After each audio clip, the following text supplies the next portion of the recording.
अस्सलाम वालेकुम दोस्तों, की हाल चाल है मित्रों, ठीक ठाक हो। मैं जी शायर असगर अली जट सलाम पेश करना तमाम दोस्तों की खिदमत जिन्हें भी लोग देख रहे हो। तो मेरे बड़े प्यारे बजुर्ग सन जी बशीर बुढ़े पिंड वाले बड़ा फनकारों नाल प्यार करते रहे, बल्कि बड़े सारे फनकारों समझ लो कि इस तरह ही है कि जिवें जन्म दिता हो कि उन्होंने बड़े सारे फनकारों मुतारफ करवाया और मैदान च लैके आए। फोक का मैदान उन्होंने होंदियां बड़ा अपना बड़ा रचिया सी और बड़ा खचा खच जिवें समझ लो कि मेला दा मां सी। लेकिन हम काफ़ी देख रहे हैं कि काफ़ी फोक जो साडा अपना समझ लो कि अपना मरदा जा रहे हैं और पंजाबी ज़बान जी है इसका प्रचार करने वास्ते असीं थोड़ा हाज़र हुए हैं।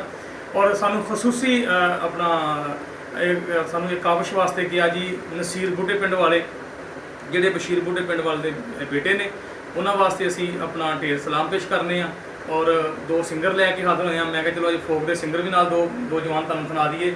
तो जोड़ा बब्बर शेरा का मैं नाल लैके आया हाँ। सब तो पहले राणा गफार साहब अस्सलाम वालेकुम, तुसीं कुछ कहो और एक सताई सुना दिओ। अस्सलाम वालेकुम जी, तमाम दोस्तों को दिल दियां गहराइयां नाल सलाम पेश करना जी। मैं राणा गफार सिंगर ते जट साहब की काविश के नाल असीं जनाब हाज़र होए हैं। मैं हाल ही जिहड़ा मेरा गाना रिलीज़ होया टीवी तो चल रहा थोड़े दिनों तो ही, तो इंशाअल्लाह ਉਹਦੀ मैं सताई पेश करनी। दिल मोड़ दे ओ साडा दिल मोड़ दे, दिल मोड़ दे ओ साडा दिल मोड़ दे, असी नहीं रह गए तेरी लोड़ दे, दिल दिल दिल ओ साडा दिल मोड़ दे।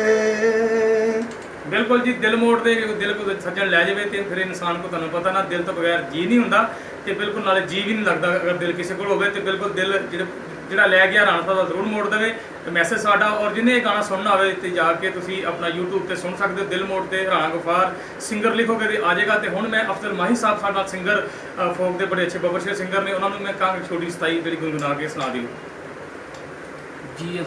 अस्सलाम वालेकुम, मैं सिंगर अफजल माही अपने तमाम देखने वाले की खिदमत में सलाम करना और मेहरबानी शुक्रिया जी। वे तू गोरे रंग ते मरना है ताइयों साथों नफरत करना है, वे तू गोरे रंग ते मरना है ताइयों साथों नफरत करना है। इन्नी गल तू कन खोल के सजना वे सुन लई,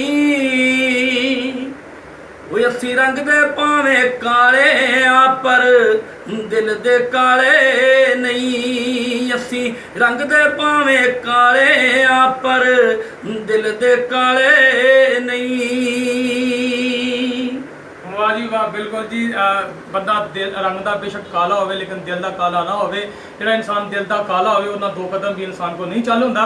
तो बड़ी अच्छी गल की अफजल माही साहब ने। तो अफजल माही साहब का भी यूट्यूब पर जाकर तुसीं रिसर्च कर सकते हो। अफजल माही सिंगर उनका भी तुसीं यूट्यूब पर बेशुमार गीत उन्हें सुन सकते हो। तो मैं नसीर बुढ़े पिंडी है तुहानूं भी सलाम पेश करना और तुहाडे बजुर्गों को सलाम पेश करना कि तुसां फोक नूं बड़ा फरोग दिता और बड़ा तुसां काविश की और बड़ी मेहनत की फोक वास्ते।